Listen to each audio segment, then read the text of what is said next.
Three, two, one. Bec, thank you for coming on the Being There, Done That podcast. How are you today? I'm fantastic. It's good. Lovely to meet you. And just for everyone who doesn't know who you are, just give them a quick little spiel. Sure can. Well, I'm 33 years of age. I came over to Perth from Sydney about 13 years ago. I guess I'm from a Catholic family, youngest of four, a very rugby orientated family. I had dad and a brother that played, and I wasn't allowed to play for various reasons. But so I was very sporty from a young age, played lots of sports, netball, soccer, European handball, lots of random things just to keep me busy. I was diagnosed with ADHD at a really young age, and mum and dad's, instead of putting me onto the drugs, was put me into every sport they could. So I was really busy as a kid and just wanted to play whatever I could get my hands on, usually a sport with a ball. And yeah, just kept playing lots of things and just really wanted to play as well as I could. I had a dream, I guess, when I was young. To play for your country was the dream. Olympics would have been also an awesome one too. But just to play for my country was a dream that I had from a very young age. And the rugby passion kept growing in me, and I was really quite interested in that. And I got a taste of it at uni. I did a year CSU Bathurst in New South Wales country. I lived on campus and played for the CSUs. That was my first rugby experience at 18 and absolutely loved it.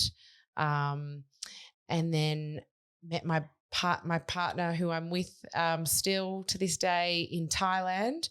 Oh, wow. When I was traveling, I took a gap year off uni and went traveling and randomly met this big Brummy boy in Thailand, as you do. Just was he from Sydney as well? No, he's from Birmingham in England. Oh, right, that's right. You're saying. So we hit it off, and then he was moving here for work. I followed him over. That's how I landed in Perth. Did a bit of research about club rugby in Perth, and he said, oh, well, there's because he's a rugby boy as well, there's girls playing down at Cottesloe Rugby Club. And I was like, they didn't come up on my Google search. So I went down there, and that's where I've been ever since. And from there, I obviously went on to play many games for WA, and then made the Australian team 2009, 10, and then continued on just before I had my baby boy. 2020, I think, was my last test. 2019. Yes, it was my last test, and then had my baby in 2020, had a bit of a break, and just got back into it this year. Wow. And I'm absolutely loving it. Last year. So I had him at the very end of 2020, 31st of December. Oh, wow. Had a few months off and got straight back in to club rugby, and then Super W. That's just, a bit of an awful finish on that one, but it's pretty much done. So yeah, there. And then I guess the biggest, achievement in my books in terms of rugby was playing for the Barbarians in Cardiff, Wales, where we beat Wales with an amazing group of women, female rugby players. I was so privileged to be a part of. That was probably my last international game, November 2019. So it's kind of cool talking about it, because it makes you just go, wow. It's very rarely you ever sit down and have to kind of reflect back upon a career, right? Yeah, and especially after having a child now, I appreciate it more than ever. And also appreciating now still being able to play. So coming back after childbirth to playing at a pretty high level with the Western Force has been something I'm really proud of as well. So yeah, that's where I'm at. Do you appreciate what about it? Do you appreciate the most? Is it the training, or is it the work, the amount of hard work and dedication it took to the discipline and all that kind of aspect?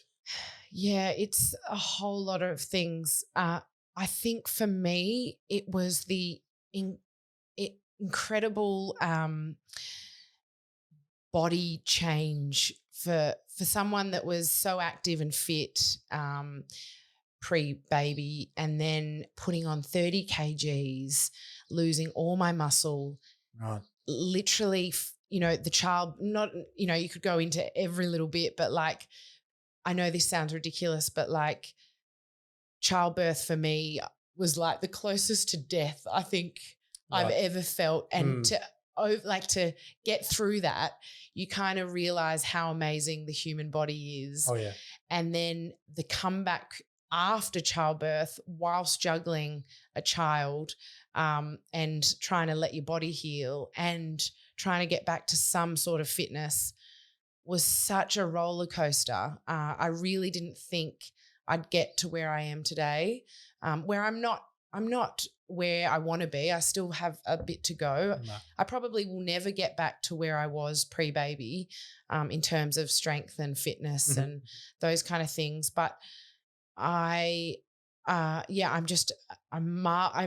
at the human body really. And I'm pretty proud of how I've, come full, nearly 360.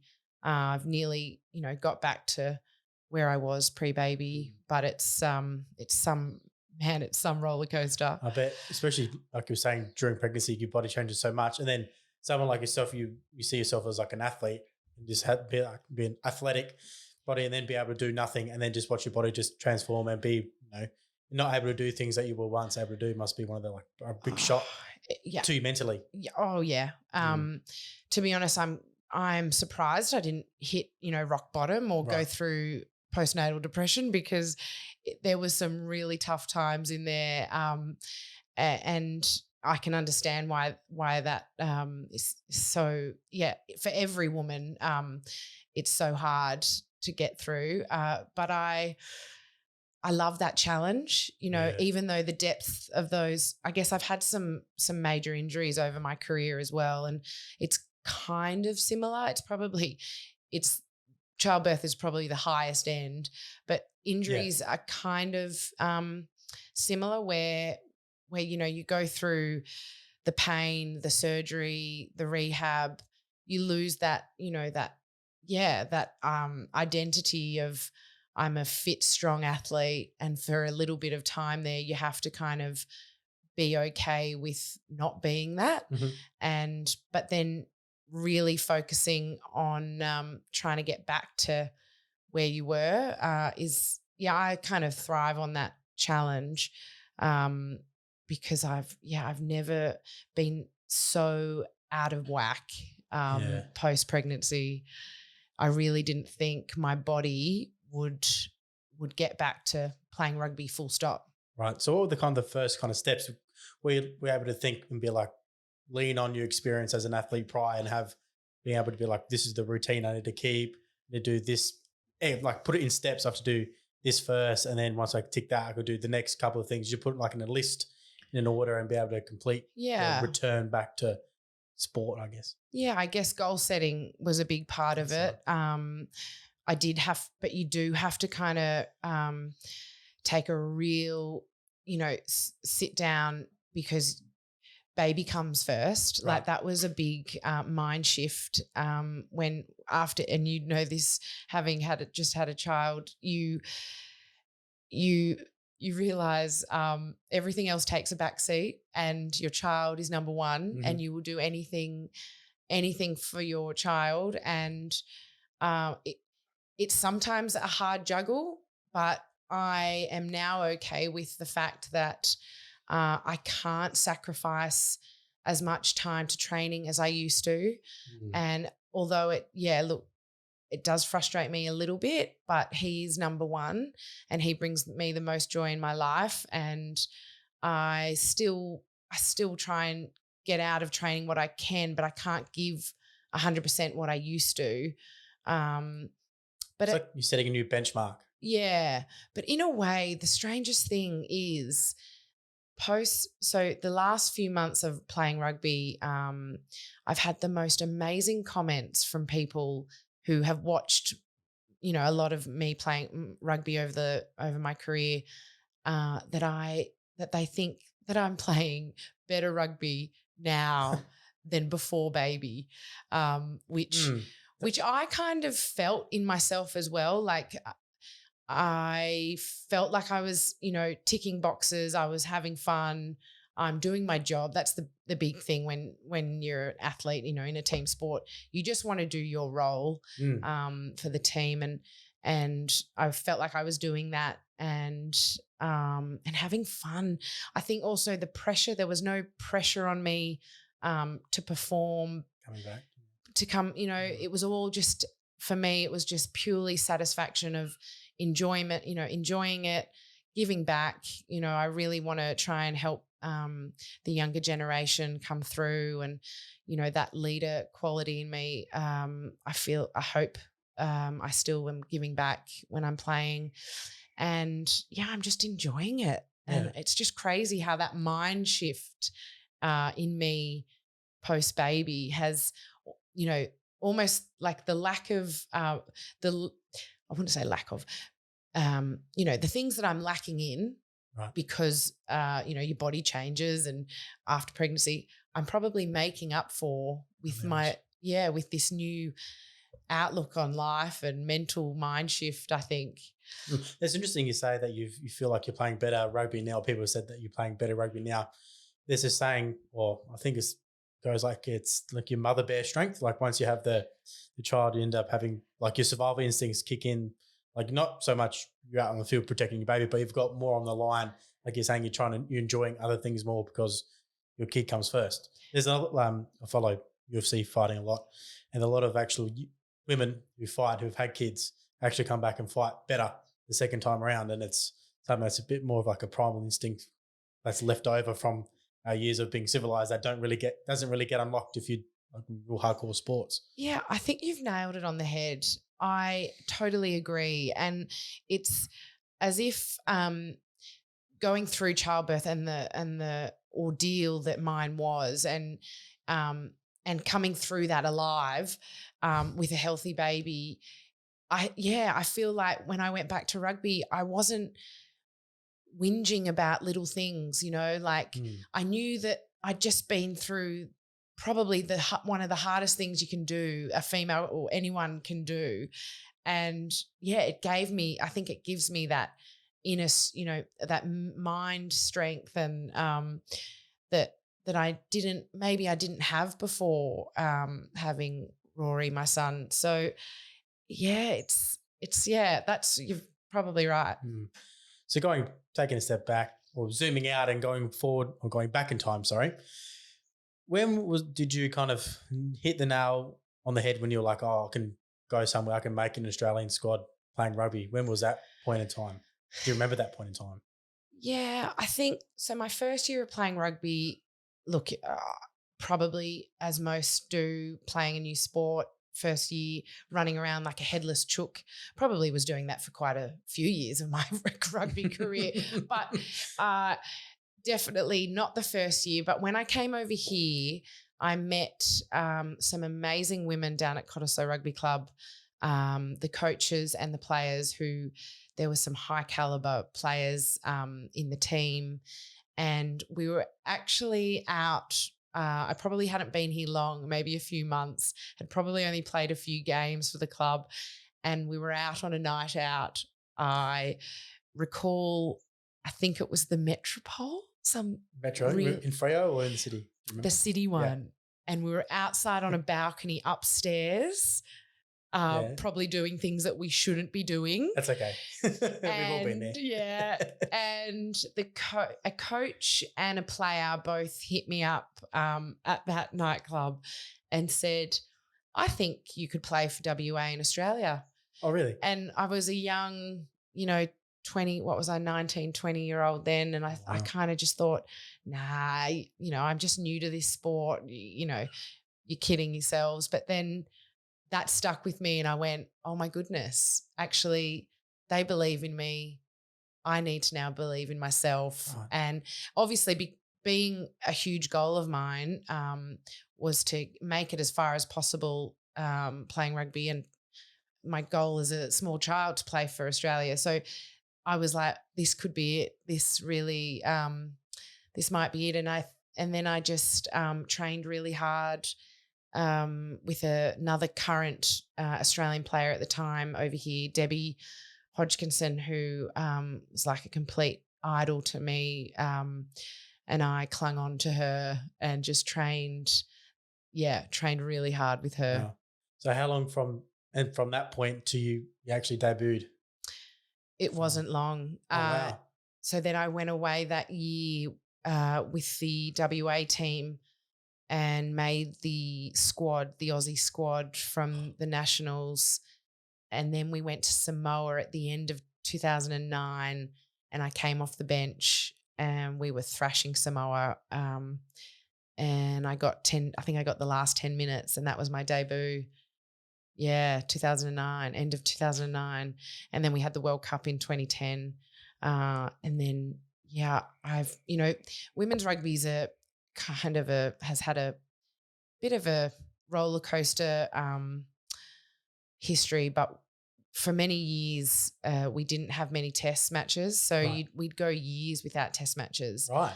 And you just play local WA and local WA stuff. So after the 2010 World Cup, we didn't have another test match, I don't think, till 2013. So we went nearly 3 years, 2-3 years without a test match. And that was quite common. And that's what happened back then. Is that the state of rugby throughout other countries as well, not just Australian rugby? Yeah. Okay. Women's rugby in general around the world back then was slow moving. And we didn't have, annual test matches like we do now. Mm-hmm. So, I didn't get the chance to play too many tests at the beginning of my career, right. But hence why, like most Australian, the Wallaroos, we don't have many caps or, like I'm on 24. I should know this. I think I'm on 24. Which is the equal most highest. Oh, wow. Yeah, thanks. Which if you think you're right. Yeah. Are you sure? Yeah, positive are you? Oh, I'm 95%. Yeah. I'm terrible with memory. Yeah. So the fact that the most, I'm one of the most, I think there's 3 of us at the moment until someone overtakes us.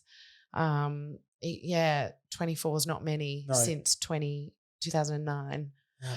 That's interesting. Do you think that gap between your first one and then from 2009 to 2013, while it's disappointing that you weren't able to play games in there against high quality opposition in other countries, do you feel like it might have been better for your development because you were so young, being in there so early? It might have helped you kind of settle in and maybe learn the game a bit more? Yes and no. Yeah. Yes and no. I think that professional environment that international games give you, and that going on tour, that stuff is incredible, and I would take that any day of the week over club or club footy. But we did put some hard yards in. Like I'm quite astounded that we stayed so motivated as players, as a playing group during that time. We, I guess, club footy and nationals still happened every year.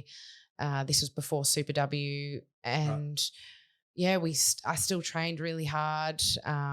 They probably still put on a few camps for us. So like, national camps, so that they'd test us and make sure we were fit and still up to speed.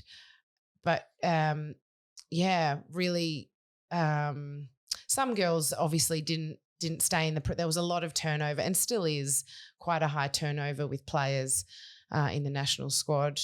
But fantastic to see now that the girls get way more test matches. So hopefully now COVID is out of the way. The Aussie girls will get at least 8-9 test matches a year. Okay.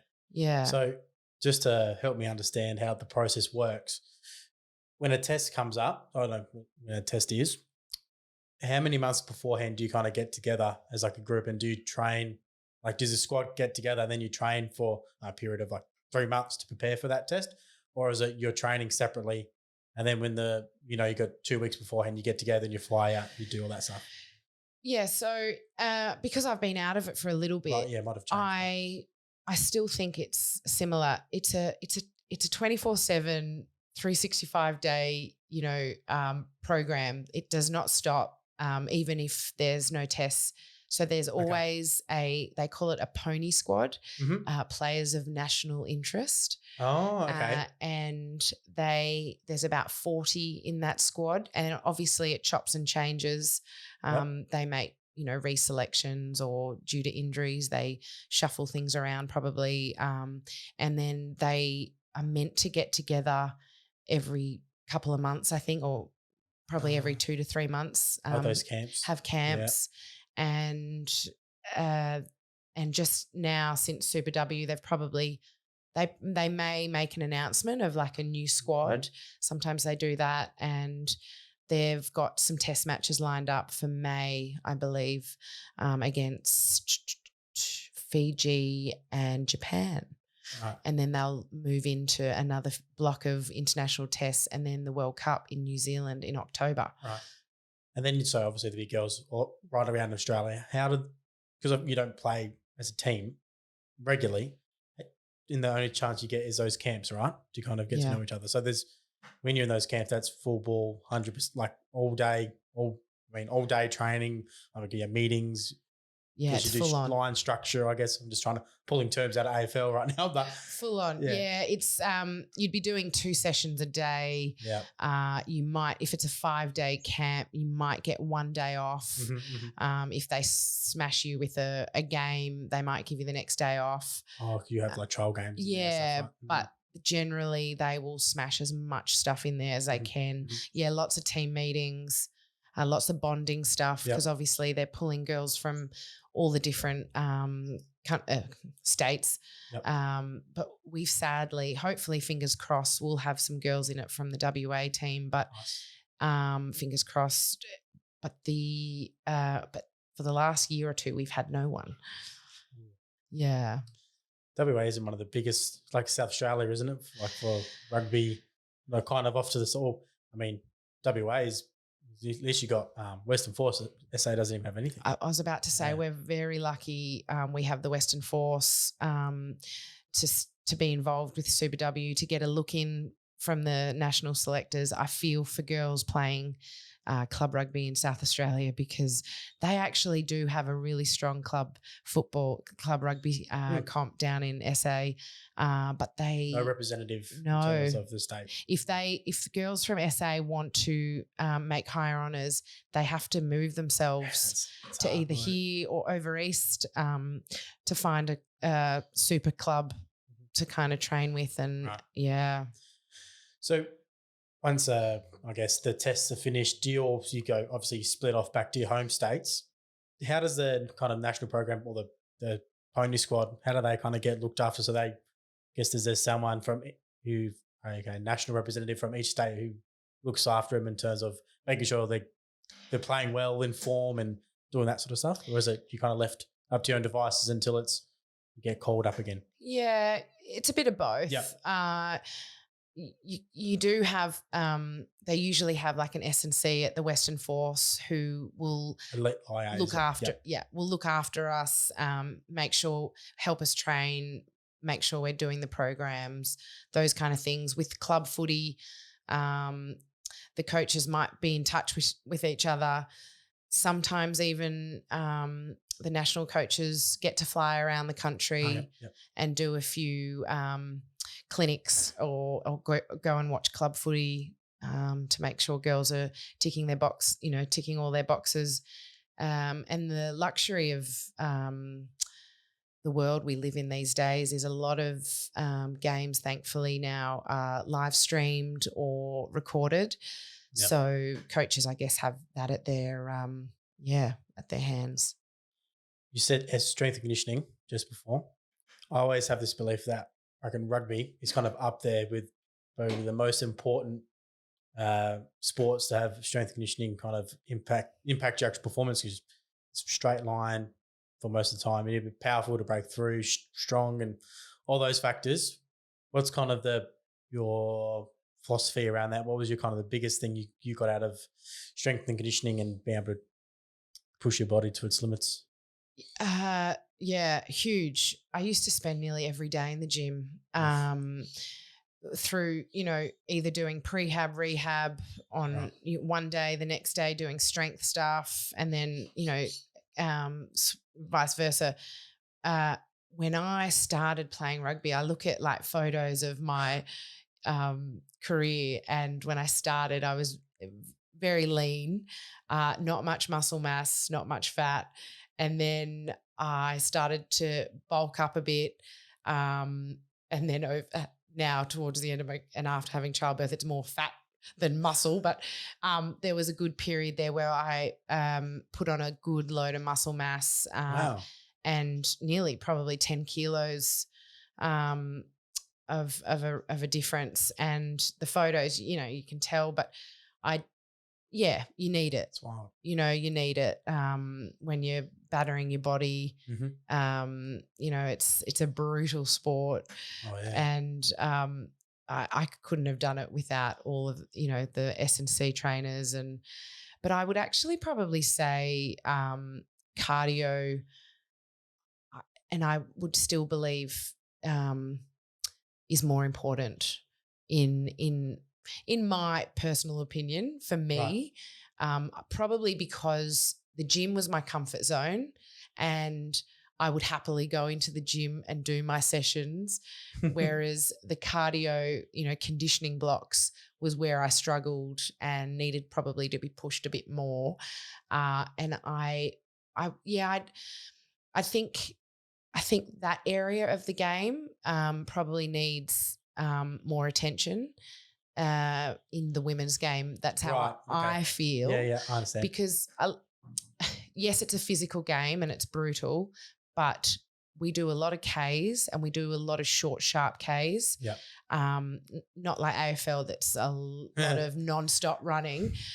We do a lot of short, sharp stuff, agility stuff, and I think that's probably more important. Yeah, it's almost a repeated efforts you kind of have to be conditioned for. Yes, no, you don't have to be worried about running long Ks. It's about doing short bursts of intensity over a period of time. Yeah. That's probably, that's probably where, even if it doesn't have to be a specific kind of conditioning, even if you just had a better aerobic capacity, that's really all you need to do to recover in those periods of rest to be able to burst out again. Yeah, that's where I get the most gains, I think. At training for me at now, that's where I get most of my gains. At your peak, or at your peak strength and power, what was your favorite lift, exercise, or whatever you want to call it? And at your peak, what was your numbers, but how strong were you? So bench would definitely be my favorite. And if I'm in my peak, I'm trying to remember if I cracked the 100. I thought that was my goal. That was seriously my goal. And I don't know if I fell short, but I was in the 90s. I don't know. I'd like to say I got 100, but if you just say it, no. Yeah, look, I was close. Who knows? It was my goal. I think I hit it. It's been so long. Nice. Definitely couldn't do that now, but that was my favorite. And then probably second to that would be a good clean. Oh, yeah. Just a nice 80 power clean. Yeah. Yeah. Nice. Yeah. Badass. Love that. That's awesome. All the guys give me a hard time. They always say, because I might train before they do their weights or whatever, and they see me squat and they're like, I could never squat that low. I could never do this, never do that. I'm like, yeah, but I say the same thing to you when you're running 15 Ks a game. I'm never running 15 Ks. Are you serious? Like, I never thought about it like that. It's all what you train for and how you approach it mentally, because yeah, it's the same with me. Like if I want to do some running, for me to run 3Ks is like I've got to actually talk myself to actually put my shoes on my feet to go out for a run. Yeah. You know, one of those We've all things. got our strengths and weaknesses, but I always think if you train something every day, the same thing every day. So if you put on your shoes and went running every day, you would get better and you would be able to run 15Ks in a matter of time. I've got to lose a lot of weight to do that. This is my muscle gets in my way. Oh, stop. No, that's a lot of Ks. The most I reckon I've run recently is 5Ks in a single block. Yeah. It's hard. Running on your own for a long distance, that's hard going. The only way I could get up to 5Ks is run in intervals. Like I'll do 1 minute run, 30 seconds rest, and do it like that to get up there. If I just went out to run 5Ks, it wouldn't work. Yeah, the mind games. I couldn't run at a consistent pace. Yeah. No, yeah, but you're doing well. That's great. That's better than most. Yeah. I don't know. I don't. It's one of those mental challenges things that I always said to myself, I applied myself better when I was young. I could actually be an athlete, because one of the things that's been consistent a lot amongst 43 episodes is there's always this thing you always want to challenge or beat yourself or become like this. There's always this game that you're playing with yourself. Oh, I always try to do the same thing with running or with other people, always trying to one up someone else. And I don't ever want to be that top dog on the mountain, because the wolf is always hungrier running up the mountain. There's some saying that the wolf who's chasing up the hill is always the hungriest. Yeah. So I always try to have that mentality.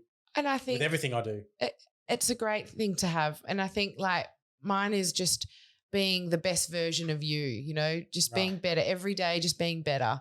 And whether you're starting from ground zero and building way up, just every day, just try and be a little bit better and be the best you can be. And if you've got a goal, like you definitely can achieve anything. Right. Like I really am amazed that my body has got me through so many games of rugby, and I've had so many issues, feet upwards, really. That's what I want to talk about next. You spoke about injuries at the start. What's kind of what were your injuries? And then I guess obviously bar the bumps and the bruises, which I mean probably every game, and trying to get yourself through the week. What are the kind of the bigger injuries you had? We'd probably need another podcast for just this, but I'll try and make it really short and sharp. I was born with hallux varus, which is my big toes splay outwards. Right. It's not something I publicly announce. And it's a weird genetic family thing, very rare. And unfortunately, my son inherited it from me too. And so they had to do some corrective surgeries on me as a baby and a toddler to bring my big toes in. So how far are we talking? Like it's actually you wouldn't be able to put shoes on? Yeah, they had to change it. They had to change it for me to function. You wouldn't be able to walk properly? Oh, I could walk. It was more like shoes and bullying probably. Okay. Kids are cruel. Yeah, they are. So that was the first thing in life that really is made things a bit challenging. But I didn't know any different, when you're that little. And then as I grew up, it didn't stop me obviously playing sport, but I did have my first knee op at 16. ACL. Right, 16. Did the second one at 17. Oh gosh. Then a few years later, meniscus repair. The other one a year later, meniscus repair. Oh, wow. Then my fifth knee op was a MPFL, I think, recon, patellofemoral something. Oh, yep. Yeah. So I've had a fair whack to the old knees. And that's probably the main thing. The other things are just, I could, generally haven't needed surgery for anything else. How about your shoulders? I can imagine rugby. A few little, AC flare-ups occasionally. Nothing that's put me out, touch wood, thank God, for too long. So my shoulders are interestingly probably the strongest part of me. So big bench press. Yeah, that's why I used to love the bench, because it used to be the only thing I could do. So that's the short version. So how have your knees coped after or during the pregnancy and after? Have they responded well back to training, or they've been grumpy? Yeah, they've just so they were a little bit grumpy to begin with, I think, because I was carrying the extra kilos. And the right knee that's copped 3 surgeries was definitely is still not great, but it did tremendous through the last 6 months of hardcore training with the Western Force up until my last game against Canberra, the Brumbies. I just slight niggle. I'm trying to manage it at the moment. Right. Hopefully with a bit of rehab, I'll be okay and hopefully don't need any more surgeries. That's definitely not what I want. No. During 16, 17, and then those years where it came back and had to have surgery, what was kind of your mental, you mentally that would have driven you insane? Oh, yeah. I feel for anyone that, because I know the pain and the dark days of those times, those injuries are just so crap.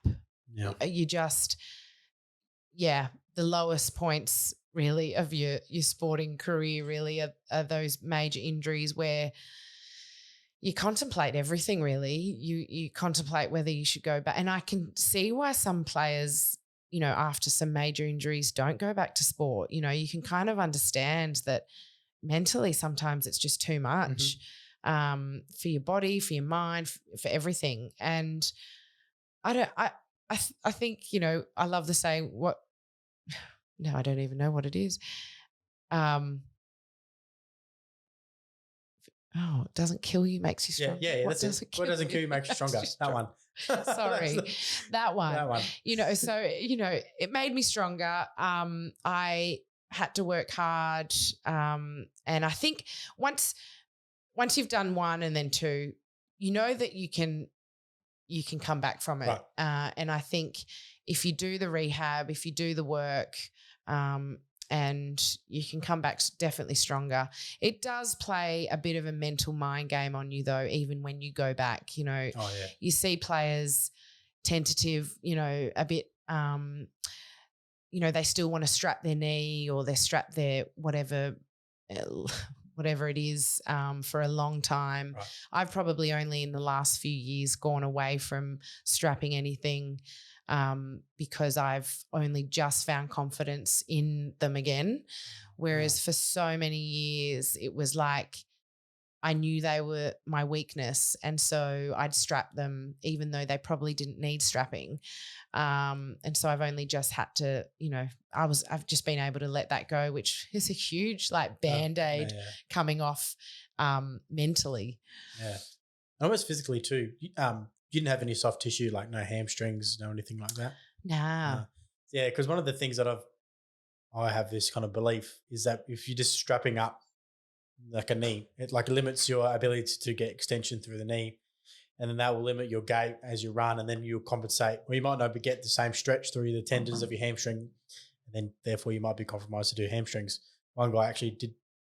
I'm not sure if it's if it's the chicken before the egg type deal, but he did his hammy after he taped his knee. He had it wasn't his knee; it was the IT band support taping that you can do, but it limits your hamstring tendon. And he did it on his whatever it was, the same leg he had the taping on. And he was like, I don't know if that was it. And I was like, you never know, but couldn't leave one thing leads to another. You never know. Well, yeah, sometimes and you're weak. The muscles around whatever that you've got going on. Usually, the muscles around it are weak because that's injured or. And obviously, you have your own strength and conditioning coach who does all your programming. Yeah, not really. We do and we don't. Okay. Yeah. In that case, I would suggest. Have you heard of the knees over toes guy on Instagram? No. He's this. I'm not sure he's famous, but he's gotten really big on Instagram and YouTube lately. Just the programs that he's been putting out. Used to be he was a collegiate basketballer, but had both knees replaced while he was in college, and he kind of did his own research and was able to develop this kind of program, but just found these basic exercises that isolated the knee and able to train it, and you were training the muscles around it to get stronger. And obviously one effect leads to another. He went back to basketball, able to jump and able to jump, dunk and land from, incredible heights, and his knees, which the doctor said to him, you weren't able to play basketball again. you can do. And essentially, like you're oscillating, you can do your squats and all that, which is a global body exercise. Whereas, he's doing like knee raises, like with the band around his foot and lifting it up to target the hip flexor, doing specific hamstring exercises and just like basic stuff that you would do in your rehab. But he's popularized it in this kind of program to target more effectively people who have struggling knees. Yeah. So if you ever, I love a good follow. Yeah. What's it called?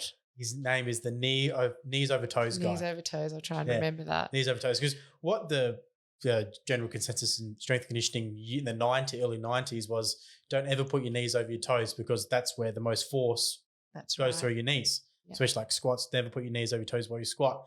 But the new kind of consensus now in the modern day science is, well, you're actually going to you need to give the bit of poison to the knee, like you need the load through the knee to strengthen it. Correct. So, going your knees over your toes is actually a good thing, especially in a gym scenario where it's controlled and able to do things under proper supervision from a coach. Yeah. Because in a game, especially like football, rugby, your knees are over your toes all the time. Oh, yeah. You can get a steal of someone doing a sprint and, the mechanics of how they're running, the toes are pushing through it, but the knee is over that toe. Yeah. And that's, usually that's much more force because now they're sprinting at a certain speed. So you got to take the speed into account. Yeah, for sure. So if you want to, anyone who's listening and wants to have a follow, he's probably doesn't need any more followers than he already has, but it's a lot of strength and conditioning coaches get up in arms about people who popularize certain things. But I go the opposite direction and say, well, it's good that he's bringing these things back into light to kind of refresh everyone's memory. Because I implement some of the things that he does. Yeah.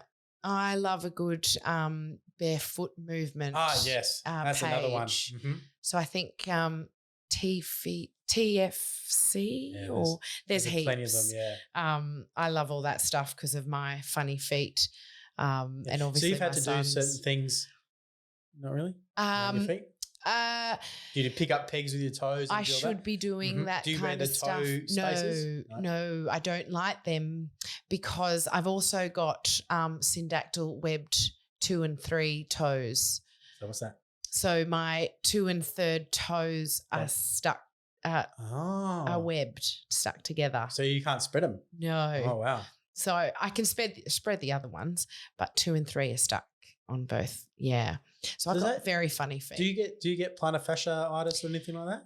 I sore feet? Don't really get that bad of feet. I do wear orthotics. I'm trying to get out of them, but I've been in them forever. So no, I've got fairly flat feet, but I could do a lot more rehab stuff on my toes and my feet because they are so important. They are. Very important. And I'm just learning all that through self-learning on Instagram. Yeah. Sometimes people give a hard time to social media, but it can be a good thing if you apply the right things. Oh, for sure. There are some great ones out there. I live my life with plantar fascia. I have bad just because of the extra weight and because I do martial arts myself and it's a lot of the bare feet and the sort of bouncing around, especially 100 kilos. It's a bit hard, always hard on the feet. I always do like I do the toe splaying stuff all the time. I always try to. My right foot is really good. My left foot's horrible. I can't splay my toes on my left foot. And I try to get out of my feet as much as I can. Or trying to pick up your big toes with your other toes down. And roll them and roll the toes. We should all be doing that stuff, really. And even doing like skipping or like low amplitude plyometrics barefoot, very important as well. Oh, yeah. Because we had, the ground is so dry and hard here in WA, a lot of the players do get sore feet. Footy boots aren't the best for your feet in the first place, so we try. It's so hard. You try to get guys who it's like, I want to do like big lifts and get stronger and bench press, and it's like, well, you have to do these little silly foot exercises, the penguin marches and walking on the outstep of your feet, all those silly things that you don't like to be silly looking. Yeah. You got to do those things because it's actually important. Yeah. Well, it was funny. I've got a funny story when I was 20 weeks pregnant. I went, you have your 20-week scan, and I remember just asking the sonographer, can you please check the feet because I've got funny feet, and that was just on my mind. And I saw it before she saw it. Oh, really? And I just went, oh, no. And I didn't fall into tears then, but she said, oh, yeah, does have funny toes. And I said, yep, they're my toes. And then I just remember after the appointment getting on the phone to my mum and crying no. like a baby, like, he has my toes. Oh, no. And, laughing and crying at the same time. It was kind of like, at least, if that's all that we're worried about, I'm thankful. Like, I knew that. I was trying to appreciate that he was healthy, but the fact that he had my toes was just a real stab in the heart kind of moment. But my mum was trying to make me feel better, and she said, at least, she said, but darling, because I did say to my mum, I just wanted him to have my partner's feet. My partner has the most amazing, strong feet and toes that I've ever seen in my life. And I just wanted him to have his toes. And my mum said, but darling, what did he do with his feet? Yes, he hasn't achieved what you've achieved. And I just went, oh, bless. That's a classic mum thing. That's a mum saying, right? Yeah, and my partner he always brings that up because he doesn't like that. He's like, I've done nothing with my feet. I've done nothing my feet. That's hilarious. Are your kids, are they aware of, what you've done as a career? Like, you're able to reach, the pinnacle of the sport? Do they know? Do you say, this is mummy playing? With my baby, well, because he's only 16 months old. Yeah, but you've shown photos. Yeah, and he's been to a few of my games, and I try and, like, when we're on TV, like we've been on Stan Sports a bit lately, and if I'm rewatching a game, I'll be like, look, there's my. He's got no idea. He's not at that stage yet. Do you? It's hard to think about when they grow up. Do you want to shelter them away from, pushing them too hard into sports, or let them kind of find their own way? Yeah, Have you thought about it? I'd like to let him find his own way. However, I think he'll be pretty influenced by us with rugby, because my partner and I both play, and we hopefully will be till he's a little bit older. And so he'll be coming down to training and games. Yeah. So hope, it'll be in his blood, really. Yeah, I think one of the biggest things as well is, even if they're younger, seeing you at training, if you bring him to trainings, and they would, even if he doesn't, not aware of it, he's in the environment of other, like you as an influence to him, being there at training and doing physical work and putting in just that dedication, motivation, all those discipline type thing, the traits that you don't necessarily think of so much when he's just a kid watching training. Which will be interesting to see how he turns out in a way, because I never had that. My mum and dad were the complete opposite. Once they started having kids, that was it. They stopped. Yeah, they were pretty unhealthy, to be honest. They wouldn't like me to say that, but we were their dedication. They dedicated their lives to us and raising us, which unselfishly of them, but paid a cost. So they would drive us around to all our sports. So I never saw that from my mum and dad. So it'll be interesting to see what he's like. I do want him to be sporty, so it'll be interesting to see how he goes. Yeah. An experiment, life experiments. I always wondered as well, like with twins, and because we have a twin at our footy club, and one of them got drafted to play AFL, one of them stayed here. So one of them went to a full-time environment of AFL training, one's still in a semi-professional. And they're identical twins too, especially when they were younger, you couldn't tell them apart. You showed me photos and that. And you see the difference in the way that one training style has affected them. Like, he's gone to play AFL and he's gotten jacked. Like, he's gotten like thick neck and just naturally gifted with some good genetics to put on some good muscle size. And the one that stayed here, he's still like athletic, very, very fast, and he's very lean and has some size to him. But just the mere fact that he's training less, doesn't have the opportunity of like nutritionalists and all that sort of stuff, the amount of training and good, I say good strength and conditioning coaches, but you never know. Just spends more time in an environment where he can succeed. His body's just changed so much. It's very interesting to. Yeah, well, it's their job, isn't it? Mm-hmm. Yeah, it is. It's a one, social experiments. one of the things you mentioned before, I wasn't able to touch on. You said you put on 10 kilos of muscle. How much did you have a nutritionist as well? Because that's obviously a big key component.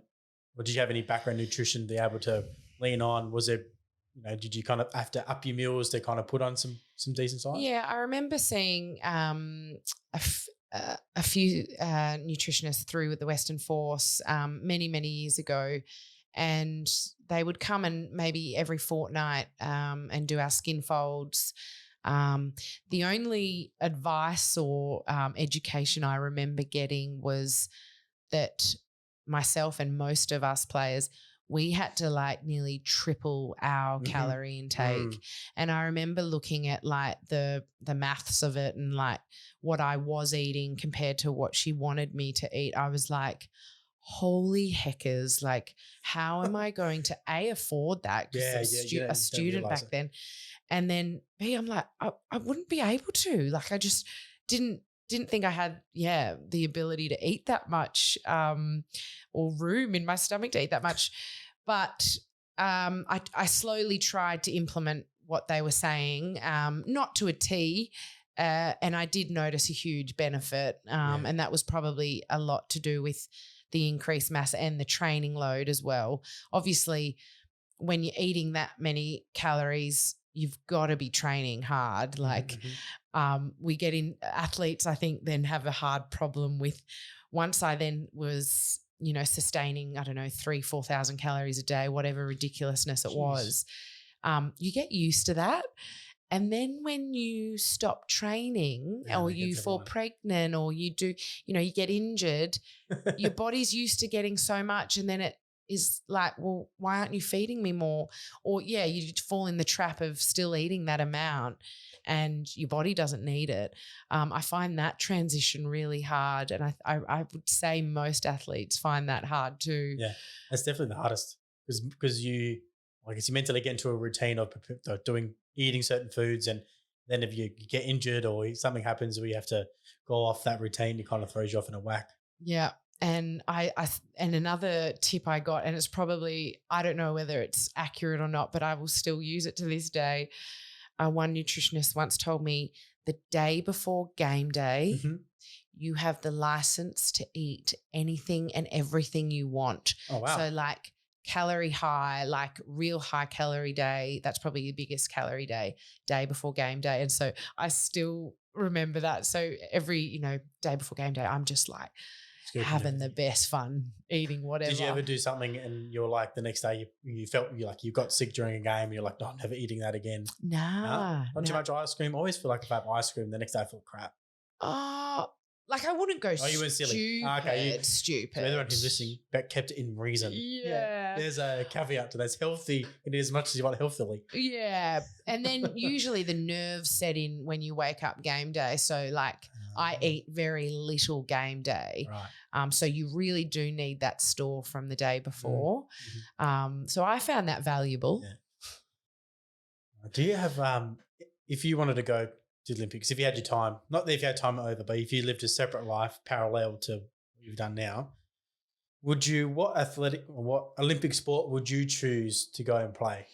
If you had unlimited potential, like you were unbelievably athletic and you could choose any sport you wanted to, and you can compete at a high level, you can make it to the Olympics, what would you pick?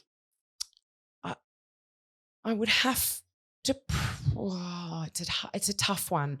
So obviously the inclusion of rugby sevens in the Olympics is huge, and I have always wished that I was that kind of athlete and rugby player very different to be able to play sevens.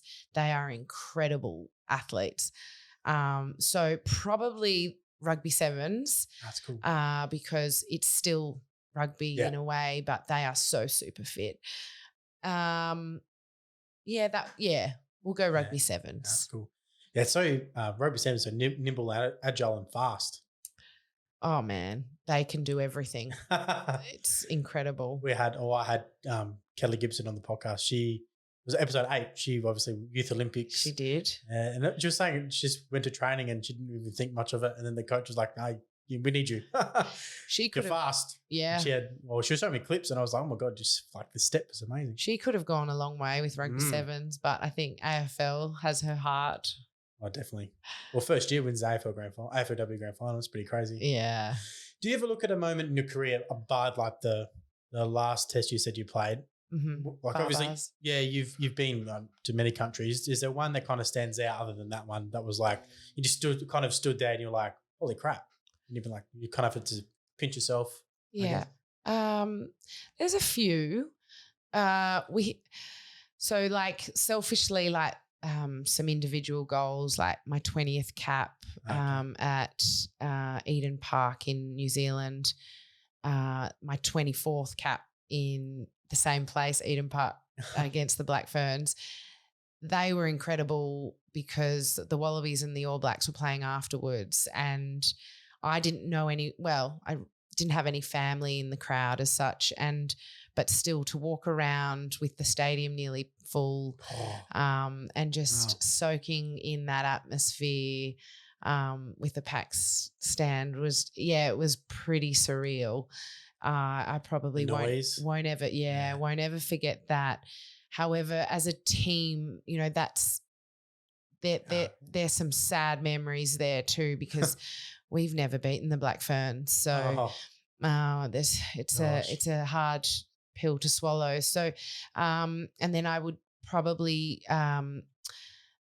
my first World Cup in 2010 in London as a team, the best memorable test match would be beating France to come third. Was our best performance at a World Cup. We beat the French and I got to start that game.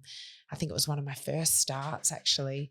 And we beat France in the World Cup to come third. So that was huge. That's as awesome. A team. Yeah. Bit of left of center question. If you were to have dinner with any 3 people, dead or alive, who would you choose? Okay. This is a tough one. This gets everyone. Okay. I'm just going to go random go for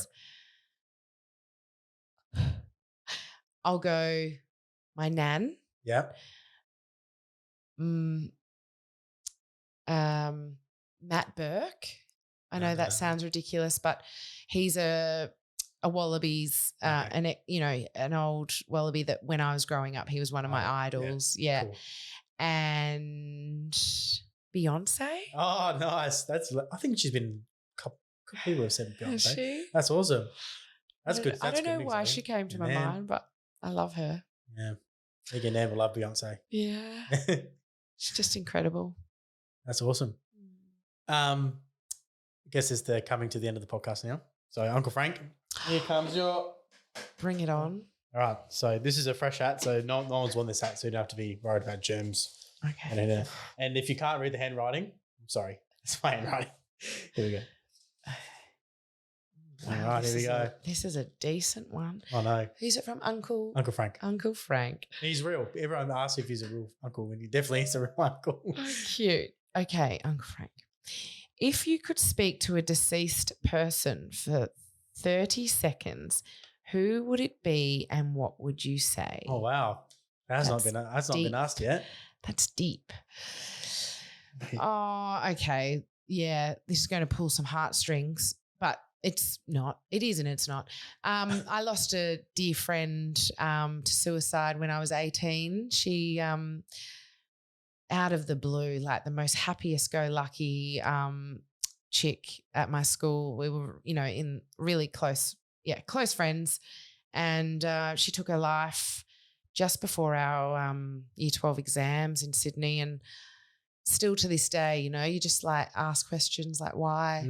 So I think, I'd probably like to sit down and ask her why she did it and what would have, I often think about her and where she'd be today.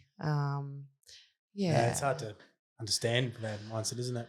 Yeah. You never truly know anyone.